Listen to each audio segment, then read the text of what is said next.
Guys JEE preparation का एक बहुत ही इंपॉर्टेंट पार्ट होता है रिवीजन। नो मैटर तुमने पूरा सिलेबस कितने ही अच्छे से पढ़ लिया हो, अगर तुमने प्रिपरेशन के बीच में अच्छे से रिवीजन नहीं किया तो एग्जाम आते आते तुम 50% चीजें एटलीस्ट भूल जाओगे इजीली, और इसके कारण जो तुमको अभी मॉक टेस्ट में मार्क्स आ रहा है ना, उसका 50% मार्क्स तुमको एक्चुअल एग्जाम में आएगा।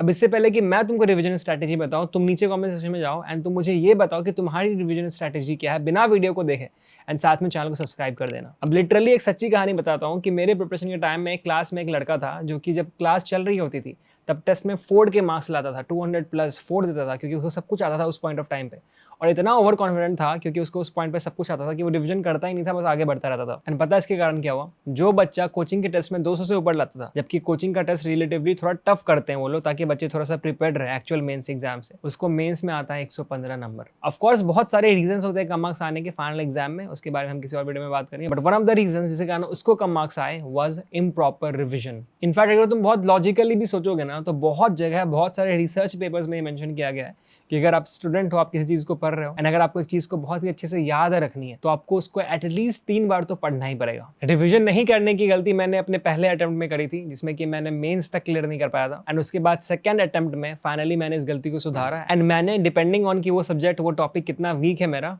उसके बेसिस पे रिवीजन किया था। फॉर एग्जाम्पल मेरा ऑर्गेनिक मुझे थोड़ा ऐसा लगता था कि मैं भूल जाता हूँ, तो मैंने कम से कम 6 बार ऑर्गेनिक केमिस्ट्री पढ़ा होगा एक ही चैप्टर को, जस्ट इमेजिन। तो ये तो बात हुई कि रिवीजन कितना इंपॉर्टेंट है, एंड आई डोंट थिंक कि तुमको इससे ज्यादा रिवीजन का इंपॉर्टेंस बताने की जरूरत है, क्योंकि तुम्हारे टॉपर फ्रेंड्स, तुम्हारे टीचर्स तुमको ऑलरेडी ये बता चुके होंगे कि रिवीजन बहुत ज्यादा इंपॉर्टेंट है, तुमको ये ऑलरेडी पता होगा। आज की वीडियो में हम डिटेल में बात करेंगे कि रिवीजन करने का बेस्ट तरीका क्या होता है, ताकि तुम कम से कम टाइम में ज्यादा से ज्यादा रिवीजन कर सको एंड चीजों को तुम नहीं भूलो एग्जाम के टाइम पे। बट इससे पहले कि मैं तुमको रिवीजन की स्ट्रैटेजीज बताऊं, तुमको मैं कुछ कॉमन मिस्टेक्स बता रहा हूं जो कि जनरली लोग रिवीजन के दौरान करते हैं। तुम देखो कि क्या तुम वो मिस्टेक्स कर रहे हो, अगर तुम कर रहे हो तो प्लीज उसको आज से ही रोक दो, एंड उसके बाद अगर तुम स्ट्रैटेजी फॉलो करोगे तुम फोड़ के रख दोगे। Mistake number 1, revising the entire syllabus from chapter 1, and बिल्कुल उसी ऑर्डर में पढ़ना, चैप्टर 1 2 3 4 5 6, मतलब शुरू करेंगे और फिर खत्म करेंगे।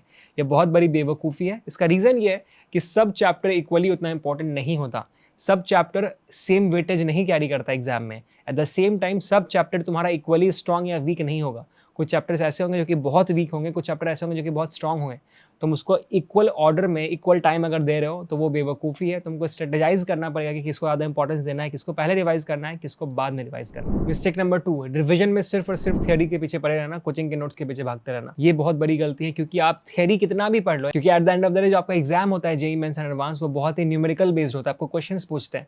तो अगर आपने थियरी पढ़ रखा है तो आपका रिविजन का भी कोई फायदा नहीं होने वाला, क्योंकि एग्जाम में क्वेश्चंस आने वाला है, तो आपको रिविजन क्वेश्चंस बना के करना है, ये नहीं कि सिर्फ थियरी पढ़े जा रहे हैं। मिस्टेक नंबर 3, बच्चे रिविजन हर बार अलग अलग जगह से करते हैं। फॉर एग्जाम्पल अगर मुझे इलेक्ट्रोस्टैट्स का रिविजन करना है तो एक बार मैं नोट्स पढ़ूंगा सर का, दूसरी बार मैं बुक पढ़ूंगा डायरेक्टली, तीसरी बार मैं अपना नोट्स पढ़ूंगा। ये चीज़ें नहीं करनी है। मैंने एक वीडियो में बताया था कि विजुअल मेमोरी बहुत इंपॉर्टेंट होती है। अगर तुम एक पेज को बार बार देखोगे ना, तो उस पेज में क्या क्या कहाँ कहाँ लिखा है तुम्हारे दिमाग में छप जाएगा। बट अगर तुम हर बार उस पेज को देखोगे तो ही जाके वो तुम्हारा विजुअल मेमोरी इतना स्ट्रांग होगा। अगर तुम हर बार कोई और बुक पढ़ोगे, सेम चीज़ें लिखी हुई है बुक में, I know that, but still अगर तुम अलग अलग बुक पढ़ोगे ना, तो तुम्हारा विजुअल मेमोरी उस पेज को लेकर स्ट्रांग नहीं होगा, क्योंकि तुमने उस पेज को पर्टिकुलरली एक ही बार देखा होगा। तो अगर तुमको विजुअल मेमोरी का फायदा उठाना है तो उस केस में आई हाईली रिकमेंड कि तुम एक जगह से पढ़ो। अब तुम बोलोगे भैया हर बुक में सब कुछ लिखा नहीं होता, कुछ बुक में कुछ होता है, कुछ बुक में कुछ नहीं होता है, तो इन दैट केस तुमको बुक से नहीं पढ़ना है, तुमको अपना नोट्स बनाना है। अगर तुम 11th में तो अभी से नोट्स बनाना शुरू कर दो अच्छे से। नोट्स कैसे बनाते हैं उसके ऊपर एक डिटेल में वीडियो बना रखी है, प्लीज उसको देख लेना। तो तुमको नोट्स बनाना है, तुमको हर बार रिवीजन उसी नोट से करना है, और उस नोट्स में तुम्हारा सब कुछ लिखा होगा। ऑफकोर्स तुम सब कुछ लाइन बाय लाइन नहीं लिखोगे, शॉर्ट करके ही लिखोगे, बट सारा इन्फॉर्मेशन अवेलेबल होगा, सारे बुक का, तुम्हारे टीचर का भी, बुक्स का, सब कुछ का, ताकि तुमको और कहीं भटकना ना पड़े, वहीं से तुमको हर बार रिवीजन करना पड़े, एंड वो तुम्हारे मन में छप जाए, ऐसा कि जब एग्जाम हॉल में बैठो कोई क्वेश्चन आए तो तुमको पूरा पेपर तुम्हारे मन में दिखे कि हाँ भाई यहाँ पे ये लिखा हुआ था, तुम फोड़ दो। तो अगर तुमको इन मिस्टेक्स को सुधारना है और एक स्ट्रैटेजिक रिवीजन प्लान जानना है, जिसने मुझे भी आईआईटी दिल्ली पहुंचा दिया था, even though I was a dropper and मेरा पहला अटेम्प्ट में मुझे बहुत कम मार्क्स आए थे, तो प्लीज इस वीडियो को ध्यान से देखना और एंड तक देखना, एक भी पॉइंट स्किप मत करना। पॉइंट नंबर 1, कितने रिविजन करने चाहिए? जैसे कि मैंने तुमको बोला कि एटलीस्ट तुमको 3 रिविजन तो करना ही पड़ेगा अगर तुम चीजों को अच्छे से याद रखना चाहते हो तो। बट द ट्विस्ट इज कि तुम तीनों रिविजन को सेम स्ट्रैटेजी से नहीं कर सकते। You can not be like, जैसे मैंने पहला रिविजन किया था, थर्ड रिवीजन भी मैं बिल्कुल उसी तरीके से करूंगा। तुम्हारा फर्स्ट रिवीजन बहुत ही इन डेप्थ, बहुत ही लाइन टू लाइन होना चाहिए। एक और कैच ये है कि जो ऐसे टॉपिक्स होते हैं जिसमें तुमको बहुत ज्यादा रट्टा मारना होता है, तुम उसको 3 रिवीजन तक सीमित नहीं रख सकते। फॉर एग्जाम्पल इनऑर्गेनिक केमिस्ट्री, ये ऐसी चीज है कि तुम 3 रिवीजन भी कर लोगे तो भी तुम उसको भूलते रहोगे। तो उस केस में जो एग्जाम का लास्ट वाला टाइम होगा ना, जैसे 3 महीना 2 महीना, उस टाइम पे हर दिन ही तुमको इस टाइप के टॉपिक्स को देखना पड़ेगा, हर दिन इसको थोड़ा थोड़ा पढ़ना पड़ेगा ताकि तुम उसको भूलो नहीं। आई नो कि तुम में से बहुत सारे बच्चों को इनऑर्गेनिक केमिस्ट्री में प्रॉब्लम होगी क्योंकि वो याद करना होता है, तुम उसको भूलते रहते होगे। बट डोंट वरी, उसके लिए मैंने ऑलरेडी एक वीडियो बना रखी है कि इनऑर्गेनिक केमिस्ट्री में तुम कैसे फोड़ सकते हो, कैसे उसको याद कर सकते हो। प्लीज उस वीडियो को देखना, तुमको बहुत हेल्प करेगा। लिंक तुमको डिस्क्रिप्शन में या फिर इस आई कार्ड में मिल जाएगा। अब जैसा कि तुमको मैंने इनऑर्गेनिक केमिस्ट्री और रट्टा मारने वाले टॉपिक्स के बारे में बताया कि तुमको लास्ट वाले टाइम में उसको फिर से देखना ही पड़ेगा, 3 से ज़्यादा बार रिवीजन करना ही पड़ेगा, डेली का हैबिट होना चाहिए। सेम चीज तुमको फॉर्मुलाज के साथ करना है। तुम्हारे पास एक फॉर्मुला बुकलेट या फिर शॉर्ट नोट्स होगा, उसको तुम बार बार देखोगे एग्जाम से 3 महीने पहले, बट उससे पहले तुम 3-4 बार उसको ऑलरेडी रिवाइज कर रखे होगे। पॉइंट नंबर 2 पे आते हैं कि रिवीजन करना कैसे है। तो गाइस ध्यान से समझते हैं कि जब मैंने बोला कि तुमको 3 रिवीजन करना है, तो वो तीनों रिवीजन आखिर करना कैसे है, क्या डिफरेंसेस होंगे तीनों रिवीजन्स में। अब जो तुमको मैं बताने वाला हूँ वो कोई भी अप्लाई कर सकता है, तुम 11th में हो, 12th में हो, ड्रॉपर हो, कहीं पे भी हो। बट अभी के लिए मैं एग्जाम्पल लेता हूँ उन बच्चों का जिनका मेंस का एग्जाम अभी 3 महीने में आने वाला है। तुम अपने हिसाब से उसको मोल्ड कर लेना ताकि तुम अपने आप को हेल्प कर पाओ। नाउ लेट्स सी कि स्ट्रैटेजिक अप्रोच क्या होता है रिविजन्स का। ये जो तीनों रिविजन्स है, रिविजन 1 में आपको पूरा सिलेबस रिवाइज करना है विथ योर नोट्स, क्योंकि ऑफ कोर्स जब तुमने पहली बार पढ़ा होगा, तुमने सारी चीज़ों को प्रोसेस किया होगा, कुछ चीज़ें तुमको याद होगा, कुछ चीज़ें तुमको याद नहीं होगा, तुमको लगता होगा तुमको आता है बट शायद तुमको नहीं आता होगा। तो इस चीज़ के लिए जो तुम्हारा पहला रिवीजन होता है उसमें तुमको सब कुछ अच्छे से पढ़ना है, ऐसे कि तुम उसको पहली बार पढ़ रहे हो। एंड द कैच इज कि ऑफ कोर्स तुमको जितना टाइम पहली बार उसको पढ़ने में लगा था, दूसरी टाइम उसको उतना टाइम नहीं लगेगा। तुमने ऑलरेडी चीज़ों को समझ के रखा है, तुमने ऑलरेडी चीज़ों को अंडरलाइन कर रखा होगा, मार्क कर रखा होगा, बट उसमें कोई ऐसे कंजूसी नहीं करनी है, पूरा रिवीजन करना है, पूरा नोट्स पढ़ना है। अभी जो पहला रिवीजन का टाइम होता है ना, तुमको शॉर्ट नोट्स इस रिवीजन के टाइम पे बनाना है। अगर जब तुमको क्लास में पहली बार कुछ चीज़ पढ़ाई जा रही थी, तुम उसको पहली बार पढ़ रहे थे, उस टाइम पे आई वोंट रिकमेंड कि तुम शॉर्ट नोट्स बनाओ, कि जब तुम उसको पहली बार पढ़ रहे हो तुमको सब कुछ इंपॉर्टेंट लगेगा, तुमको लगेगा कि सब कुछ ही मैं भूल जाऊंगा।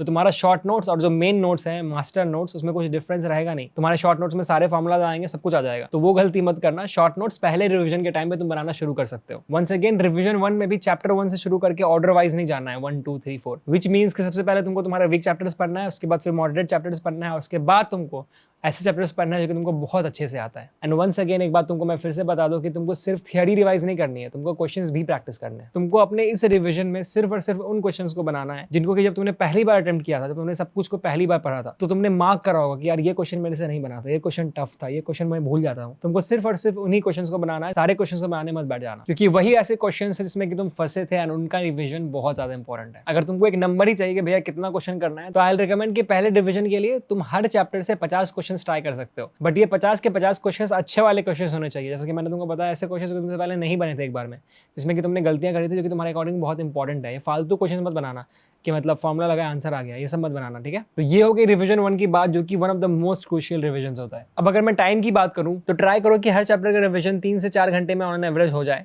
एंड दिन में 3 चैप्टर्स को कवर करो। आई एम श्योर कि इस चक्कर में तुमको कभी कभी दिन में 10 से 12 घंटे पढ़ने पड़ सकते हैं, बट ये तुम्हारी लाइफ का बहुत ही इंपॉर्टेंट फेज है। 3 महीने में एग्जाम है, तो अपना 200% दो, 100% भी नहीं। और इससे तुम आराम से 1 महीने में अपना पूरा सिलेबस अच्छे से रिवाइज कर लोगे। अब बात करते हैं रिवीजन 2 एंड 3 के बारे में। रिवीजन 2 एंड 3 में आपको बस शॉर्ट नोट्स और मिस्टेक डायरी से रिवाइज करना है, एंड मेजरली फोकस करना है क्वेश्चन प्रैक्टिस में। रिवीजन 1 में तुमको मैंने बोला था कि तुमको सिर्फ मार्क्ड क्वेश्चन बनाने हैं जो कि तुमने पहले ऑलरेडी बना रखे होंगे और तुमको टफ लगे होंगे। लेकिन रिवीजन 2 एंड 3 में तुम नए टाइप के क्वेश्चन भी सॉल्व कर सकते हो, क्योंकि तुम नए नए टाइप के क्वेश्चंस को अटेम्प्ट करोगे, तभी तुमको तुम्हारा वीकनेस पता चलेगा एंड उसके बेसिस पे ही तुम उसको इंप्रूव कर पाओगे। मेनली यही स्ट्रैटेजीज है जिसको अगर तुम अच्छे से फॉलो करो तुम फोड़ सकते हो।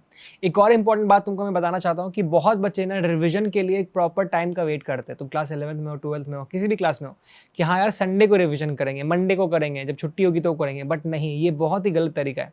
आइडियली तुम संडे को रिवीजन करो, बहुत अच्छी चीज़ है, क्योंकि तुमको संडे में बल्क में टाइम मिल जाता है, छुट्टियों में बल्क में टाइम मिलता है, दिवाली, दशहरा, जो भी हो। बट मैक्सिमम केसेस में तुम उन दिनों का वेट नहीं कर सकते रिवीजन के लिए, तुम भूल जाओगे अगर तुम उन दिनों का वेट करोगे तो।